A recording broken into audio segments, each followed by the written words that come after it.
Good morning, Marc. Good morning, Marc. I'm Bex. That was Mark, and we are GMZ, the podcast. GMZ, the podcast, the UK's #1 zombie podcast. I've been telling people that all week, especially last week at Weekend of the Dead. The UK's #1 zombie podcast. I'm pretty sure you've been telling that people since we started. Yeah, well, there's no gauge. There's no... No, because there's no other zombie podcast. No, well, there probably are, but there's who's measuring us? No one. No one. So we are the UK's #1 zombie podcast. And if you disagree with us, then send a letter to Bex Doesn't Care of You're a Cunt, PO Box 6969. You won't get a reply, but you can write it down. I'm not bothered. That's the complaints department. That's the complaints department. That's good. I think we should send all letters of complaint there. And I guarantee that some prat will write a letter to that address that you just said there.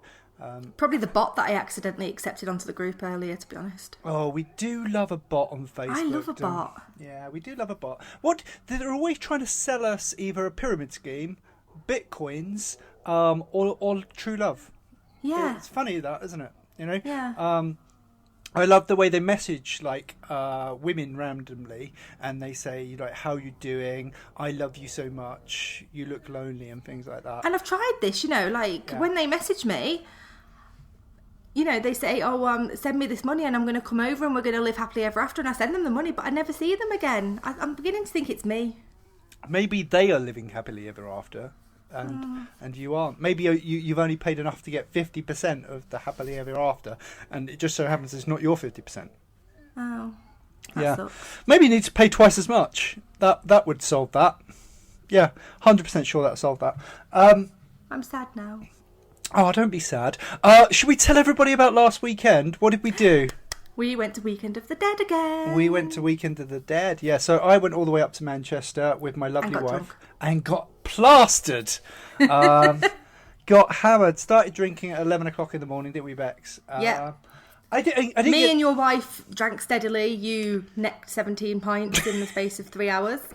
Yeah. So, yeah, we got a bit drunk. I got especially drunk. And Bex and my wife got tattoos. We did. Which is like a zombie bite mark, which are proving really popular. People like these. I think the man who did them is going to have a career in making the zombie bite marks, which was...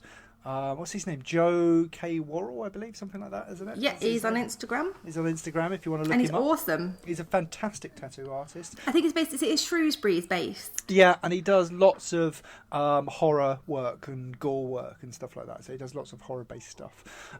So yeah, that was really good. We met lots of lovely people. We got to meet some GMZ regulars. We saw Peter McKiernan and Rod, and we got to see Kate Daly. We met Kate Daly again. She was working the floor, so she was working really hard, looking after guests and stuff. We saw Claire C. Riley, who was highly entertained by my drunkenness. She was highly entertained. She thought it was very funny. We met Duncan Bradshaw. Oh, Duncan P. Bradshaw. Yes, he was there. Duncan P. Bradshaw. He was there. He was a nice fella too. Yes, I bought some books off Dunk. Joshua Cleave was there. He didn't have a stand, but he was presenting The Rage. He was, yes. Joshua Cleave was there. And a few other people. There's a few people that we knew around the event. Yeah, just like milling around, which was lovely. We got to meet lots of new people, some of which are going to be in the podcast later. So yeah, it was a fun weekend all round. It was. If not a little bit ruined by my drunken antics, but it was fine. It's all fine. You didn't ruin my life, that's fine. I didn't ruin your life, no. But everybody else's was, it's fine. It's fine. Everything. You did break a limited edition, handcrafted model.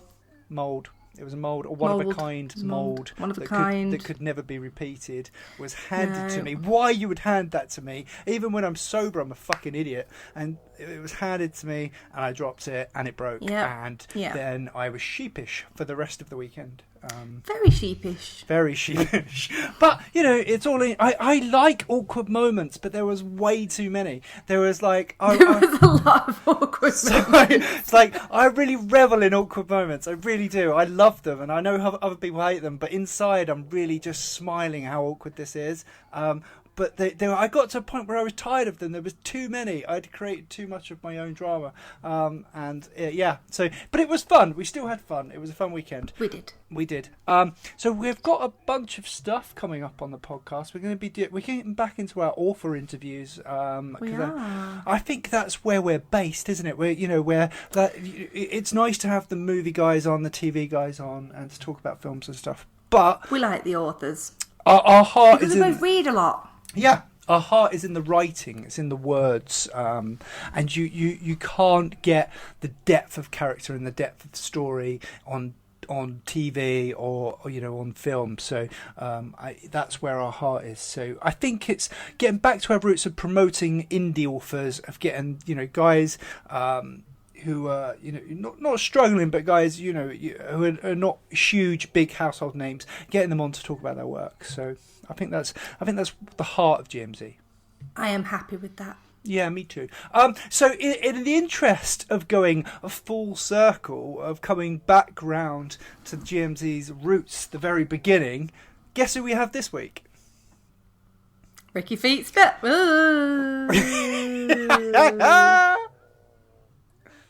Ricky Fleet, Smelly Feet!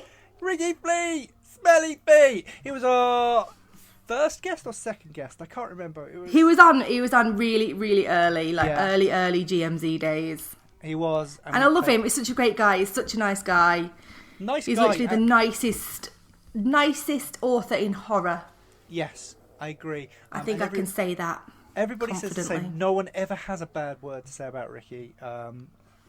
Unlike me, but no one ever has a bad word to say about Ricky, because he's just a really likable chap, and since the last time we've had him on, his series Hellspawn has gone strength to strength. So I think we should give him a ring and have a word with him. So let's do that now. Yes, indeed. Okay. So tonight on the podcast we have author Ricky Fleet joining us. He is the author of the fantastic Hellspawn series, but he's also been up to other stuff. Hey Ricky, how you doing? I'm doing well, thank you. Good. What have you been up to recently since when did we last have you on the podcast? Was it like about a year ago? Yeah, I was the first one that done it. So, yes, you've got to have done a lot more stuff since then. So talk us through what you've been up to. I can't quite remember where I was at with the Hellspawn series, but in everyday life, I am now not teaching plumbing and heating anymore. Oh, okay. Pick the spanners back up and go back out and, do it on the tools again, because I was losing my marbles in the classroom. Yeah, I couldn't teach either. You know how they say those can do teach, I can't do. Yeah, I can't do either, which is slightly problematic, obviously, because I managed 6 years teaching, and that was more than enough for me. So I'm going to have to just bumble through putting boilers back in again. I'd love you as my plumber. I'd make you a brew and a biscuit. As for the writing-wise, Hellspawn is up to book 5 now, Dominion. Blimey, book 5. The survivors have, obviously, without giving away spoilers, they've made their way from their home to the castle, and different factions have been introduced, and book 6 is probably going to be titled Retribution, and it is brutal. I was wincing earlier with some of the punishment that I've put some of the characters through. See, I'm going to have to catch up because I've had my head in nursing books for the past 2 years. So I've not actually kind of kept up with my reading. But when I finish in January, that's it. I'm back to reading zombie. Yeah, I wouldn't bother. They're not very good, but, I'm my best. No, so that Hellspawn sort of, I needed a bit of a break from it. Problem being is that once you've sort of stuck your head in a series for, in my case anyway, a prolonged period of time, the ideas kind of get a bit stale, and in a world like Hellspawn where it's Romero type zombies, Mm-hmm. got to think of ways of keeping it fresh when the enemy are sort of fairly one-dimensional. I Yeah. want to. So it's moving into a more sort of human direction. I mean, I might have the zombies evolve a little bit, but I'm quite happy with the way it's going at the moment. Infernal 2, which is my demon sort of apocalypse, whereby shadowy forces in government and stuff across the world are trying to herald the end of days by opening the gates of hell. Book 2 is currently being edited, ready for beta read. Malachi, the lead character, starts to uncover more of his powers, sort of with the eventuality that he's going to invade hell itself and take on Satan if he can make it that far. So that's the demons in it they're not doing a Grease musical, are they? Like what happened on the podcast last year, because that would just be too much. Yeah, I thought about the idea, but then I thought, no, I don't. Just no. No. These are sort of like tear your soul apart style demons that would make Pinhead lose his head. Not dancing demons, then. No, not dancing. Maybe in the next book we'll see what we can come. Yeah. If you need a new direction to go in. Interpretive dance to torture the people to death. That's always a way to go. Lastly is my new book, which dropped a few weeks ago, which is doing really well, which is Devoured World. That's basically... I had the idea for it for some time, but putting it into into a format that I could then sort of expand upon, I needed to put a few things together to get that working. But that's book's out. Volume 1 is out now, and that's doing really well. So it's keeping me busy. Ricky, I have a question about the new book, Devoured World. Where does that fit in with the other two series? Because obviously you've got a zombie series and a demon series. How does Devoured World fit into? Does it fit into either of those worlds, or is it separate altogether? Completely separate. Yeah, my mind is like a washing machine just filled with garbage, going round and round, clunking. That's like Marc's brain. Weird things end up sort of popping out when I open the door. And the problem is now I've lumbered myself with 3 individual series that I've got to put books out fairly regularly. And the chances are I'm going to come up with a 4th series and a 5th series and just drown myself in an avalanche of characters and plots that I can't keep up with. But as to the book itself, it's basically a futuristic sci-fi mutant apocalypse. Oh, great. This is great. Do you know what? You're not the first zombie author that we've had on recently who's diversified into sci-fi. Sci-fi seems to be the new zombie series, doesn't it? That's where people are taking it. I mean, I'm not saying that you're doing the same as everybody else, Ricky, because you've always had your own original slant to everybody else. But I mean, it seems to be the trend. Have you found that? To be honest, it probably is happening, but I'm not overly up together on what everybody else is doing. Generally, I always buy the books of everyone that supports me, but my TBR pile just grows and grows and grows. Yeah, of course. Yeah, same. But I mean, if you read too much of other people's stuff, it just dilutes your ideas anyway, doesn't it? I mean, I mean, I don't mean that in a bad way. You're not stealing ideas and they're stealing ideas off you. I just mean you need to focus on where your 3 different worlds are going now, don't you? Exactly, yeah. I mean, I am blatantly ripping off most other series out there. Releasing in the future Zombie Street, which is based on a cafe in England where a load of veterans hang out and the apocalypse hits. And it's nothing like David Simpson's best-selling Zombie Road.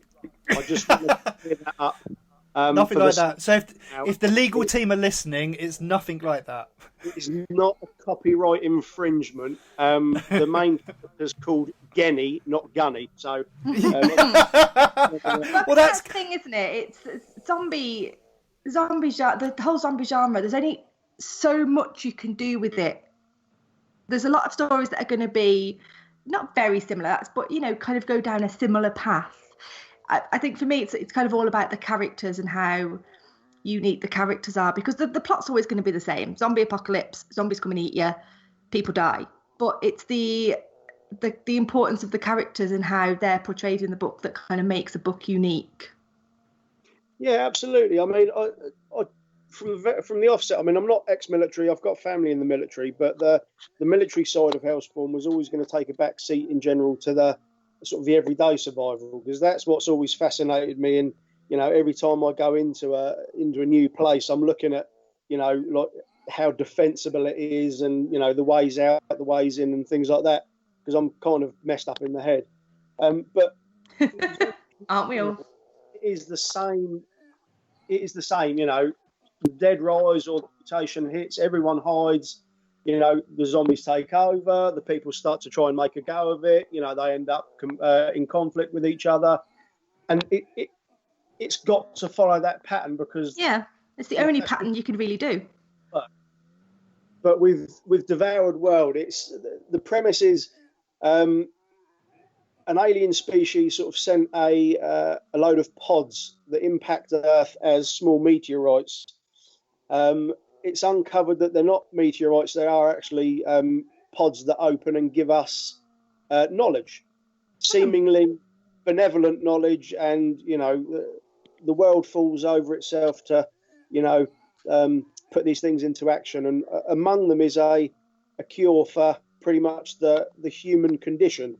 So HIV, cancer, cold, all the stuff, Alzheimer's, all the stuff that we suffer from as a species.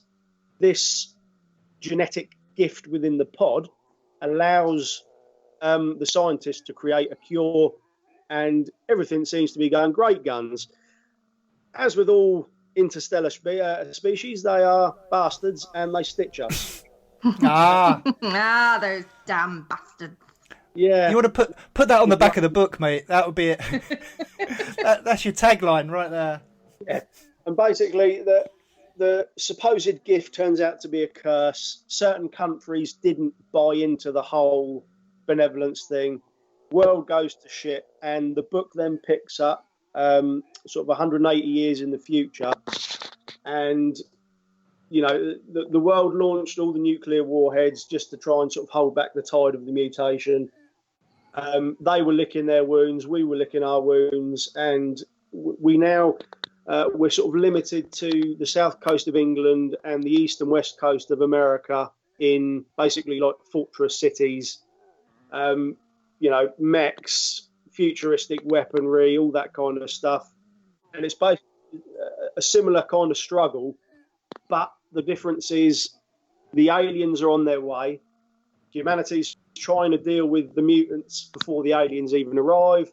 And it gives a much, much wider breadth on how nuts, as a writer, I can actually go with the story. I was just about to say that, Ricky, because obviously you're kind of known for Hellspawn, which is really, it's the archetypal British zombie story of the normal everyday guy survives, and what the Devoured World sounds massive. It sounds epic, because your stories have always, I wouldn't say they're small, but they're not expansive. But what you've just described there sounds like a fucking blockbuster. It sounds massive. Yeah, it's gonna go quite far depending on how my strange mind works around it.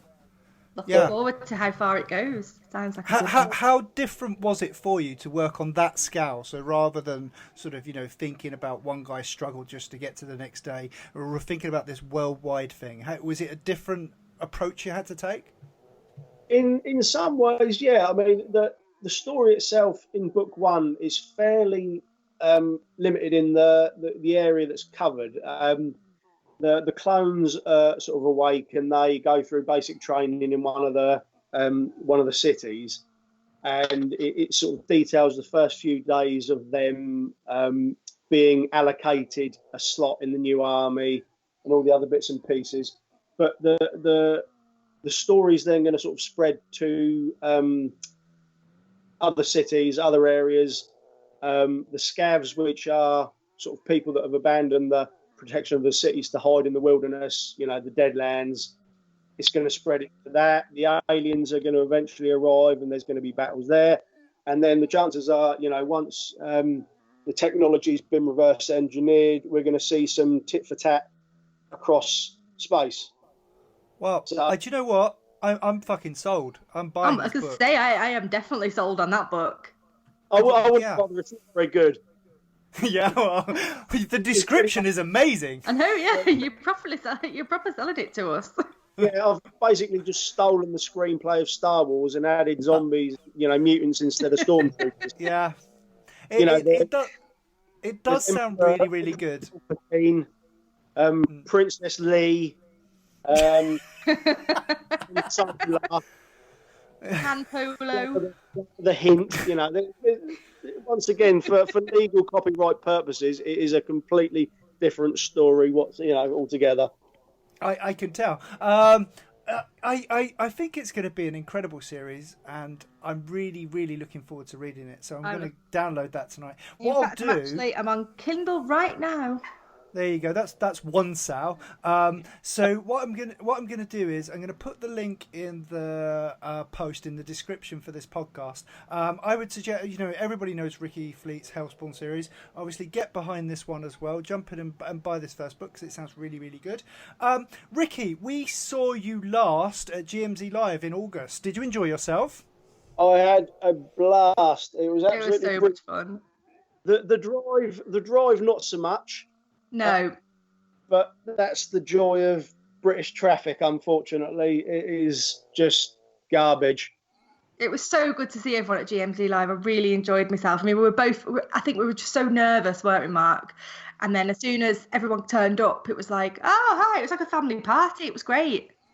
Because we already knew each other from Facebook anyway. So it's just a case of putting a face to the name and actually getting to know people in the flesh, as it were. It's funny because I mean, we've known you for a year or a couple of years, and we knew everybody else there. Like Bex and I had known each other for a couple of years, and obviously Di, who was over from America, and Joe, and all these other guys who I'd known for years. And we'd never actually seen. We'd never met, but although we hadn't met, it still felt like we'd all known each other for years. It was a very unusual experience. Yeah. Once the ice was broken, it was just like a bunch of friends just chilling out, wasn't it? Yeah, it was great. So next year, Ricky, are you coming along? Yeah, we agreed that we were going to hold it in Bournemouth, didn't we? I think was the last thing we discussed. I think we said that we're going to start in Bournemouth and then we're going to work our way up to Manchester by going from pub to pub to pub. I think that was the agreement. I'd love to do it in Bournemouth. Bournemouth is lovely. It's gorgeous. So what we're going to do Bournemouth next year, a couple of miles further the year after, and gradually over the course of the next 50 or 60 years, work our way back to Manchester. Is that what you're understanding? To be fair, my weekends do not seem complete unless I have to drive 5 hours to Manchester to get drunk with Bex. I don't know what it is about Manchester. I'm not sold on the city, to be honest with you. But no, I'll be there, mate. I'll be there. As I say, I'll get there with a sore back from my bizarrely uncomfortable car, which should be comfortable, but it's not. I'll turn up in my tracksuit again and get changed into my actual proper clothes. But no, I would be honoured to be there again, mate, for sure. Amazing. So it's going to be wonderful to meet you again next year. Those was a double act. Oh my God, my sides were hurting by the end of the night. Yeah, they're both going to be there again. If any of Ricky's readers or listeners or fans of Ricky want to come along to GMZ Live, there will be tickets on sale, or we'll be giving Ricky a bunch to give away as well. So obviously, Rick, you can give away some to your loyal fans, and they can all come along and they can enjoy the show. Definitely, mate. Definitely, you can count on it. Fantastic. Thank you very much for coming on to the show again, Ricky. It's always a pleasure. Thank you, Ricky. No questions about verbs or nouns? No, not tonight. Not tonight. No grammar questions, no silly quizzes about smelly feet, just regular plain old proper interviewing. I could ask you a question about grammar, what is a simile? No clue whatsoever. What is hyperbole? Hyperbole? Isn't that going really, really fast? Hyperbole? Oh, hyperbole. Hyperdrive. You could use that in the next book. They went along at the speed of hyperbole. Yeah, exactly. Yeah. I know the word, but I couldn't think of the bloody definition. No, I can't. I don't know what it means. Dial know. Ask her later. Hyperbole. It's amazing, isn't it, how we have so many authors who are good. You know, I'm not. You know, I've picked up some books that have been awful, and obviously, Rick, yours doesn't fall into that category. I mean, your writing has always been good, but there's so many authors who don't know that much about grammar. You know, sure, there's tons of them out there, aren't there? It's amazing, really, when you think about it. You don't need that though to write a good story. You just need a good editor. Yeah. Bex, carry on. Good job, Ricky's got one, really, isn't it? Yeah. I'm quite lucky that I've been raised on Stephen King, you know, Dean Coots, Stephen Laws, Brian Lumley, who are master storytellers. And what you've got to do as an author, you've got to kind of put your own voice to your own stories, not copy anyone. And you know, I'm just, in a way, I'm just lucky because you know it comes fairly easily to me. You know, I'll never be on the same scale of prose, you know, as Stephen King. I mean, you know, Paddy Basra, J.G. Clay. Oh yeah. His writing is like silk wrapping around your body. It is sublime, absolutely sublime. And he's going to hit the top at some point. There's no doubt about it. He's phenomenal. I'll tell you another one while we're praising people. Paul M. Feeney sent me a story the other day. Fucking brilliant. One of the best I've ever read. Paul's the one that done the gladiator fight. Yep, that's him. Yeah.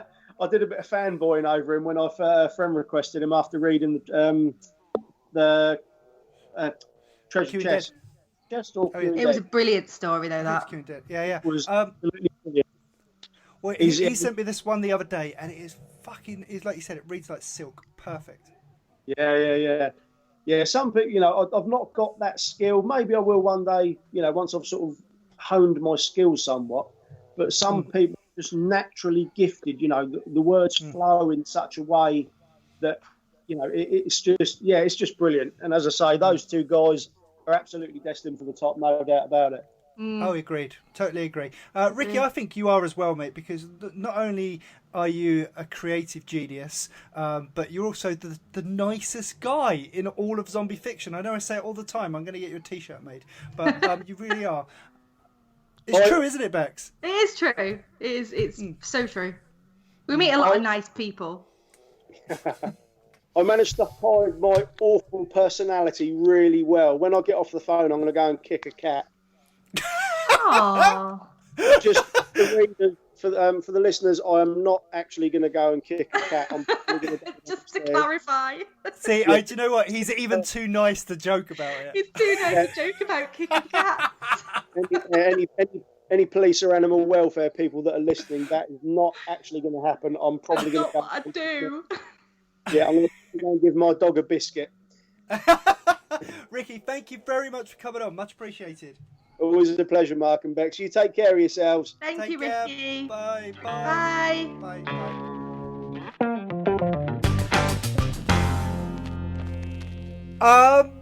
That was Ricky Fleet. Yes, Ricky Fleet. Let's give a round of applause, Ricky Fleet. Yay. I'm going to start doing that. I'm going to start giving us a round of applause and our guests a round of applause. I think that's like we're not applauding ourselves enough. No, that's giving me validation. That makes me feel good about my life.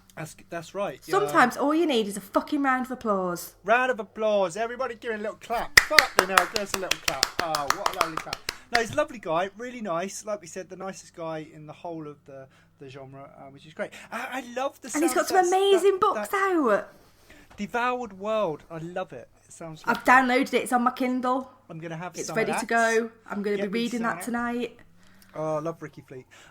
So yeah, that was Ricky. Obviously, we talked a little bit about GMZ Live as well. That's coming next August. We will talk more about tickets towards the end of this year and early next year. But there's no point getting stressed over it now. But we will. No, we're going to wait till after Christmas because let's get Christmas out of the way. We got more guests coming up in the next few weeks. We've got a busy few weeks. Marc has been eager beaverly messaging people. Eager beaverly. Messaging people. Eager beaverly. I've been messaging please come on the people. podcast. Please come on the podcast. Yes. And people have actually agreed, and I don't know why. I just for the record, just in case there's any doubt, I've been messaging people professionally. Oh, not eager beaverly. Not eager beaverly, professionally, using my professional voice. So that's what I've been putting doing. kindest regards at the end of it. I've been what? Sorry. So like every time I write a professional email, it depends how pissed off I am as to what I put. Yeah. So it's either, kindest regards is I actually really like you and I'm hoping you are going to adhere to my request that I am putting in email. So I'm being nice and icy. And then occasionally I'll put kind regards. If it's just like a pleasant email and I kind of like you. And then if I'm well pissed off with anyone, it's just regards. Oh. What about... If I'm pissed off with you, you just get regards. Have you ever done this? You're so angry at the person you're emailing that you're very polite in your email, but you don't put anything and you just let the signature do the work on the bottom of the email. You just put Rebecca. I don't. Like, I have a Yes, signature that has my own name on it. That's got the web address on it. That's all I need. And I just click send. I haven't put nothing at the bottom of that. That's like the ultimate pissed off level, that, isn't it? It is. That's the ultimate pissed off. That's as pissed off as British people get, people. If you get an email like that from me, that means and it doesn't I'm have regards angry. or kind regards. That means we are pissed the fuck off. Yeah, unless it's got like 4 kisses on the bottom and then I was just drunk. Yeah. Then I was just like, kiss. kiss. Sorry, Derek. Kiss. Yeah. Sometimes I send kisses in Messenger to people I'm talking to about the podcast by mistake.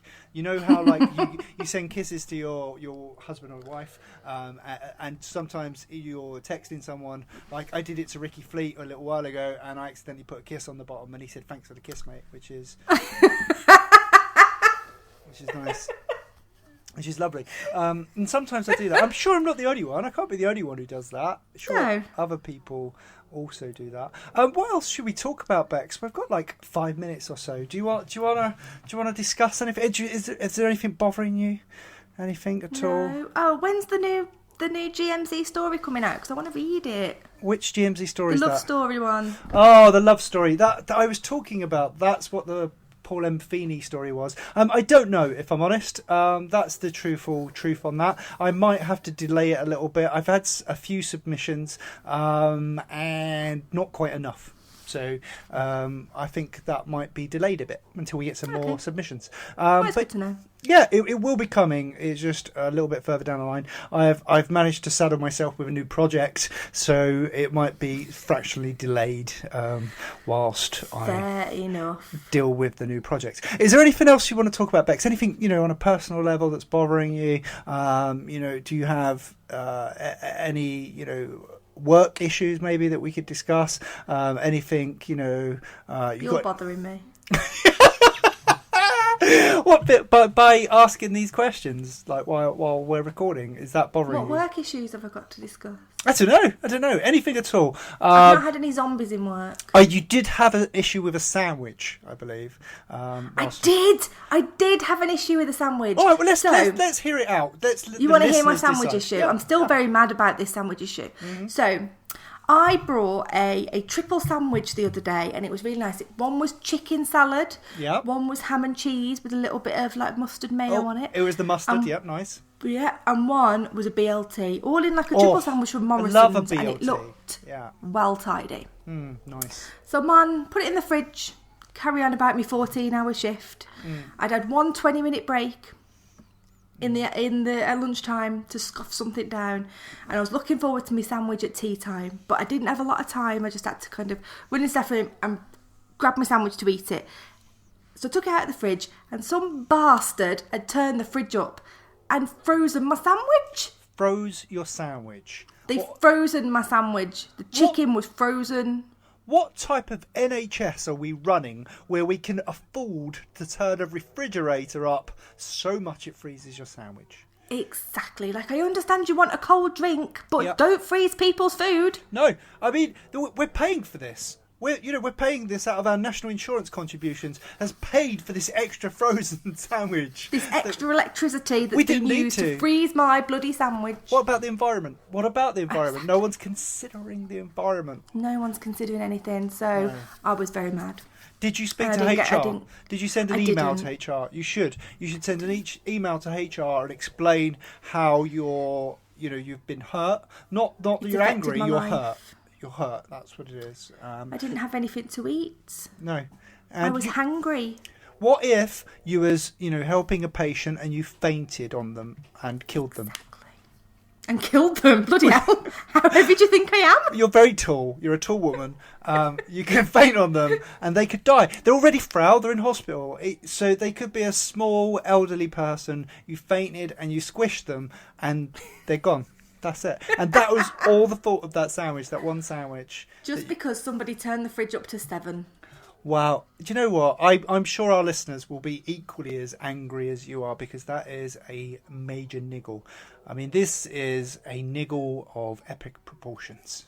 Yeah. So if you've got a similar, awful food story like mine, see if you can top my awful food story, then get in touch. It's wineandgiggles@gmail.com. You can message us on the Facebook page or the Facebook group. You can inbox me personally, if you do that.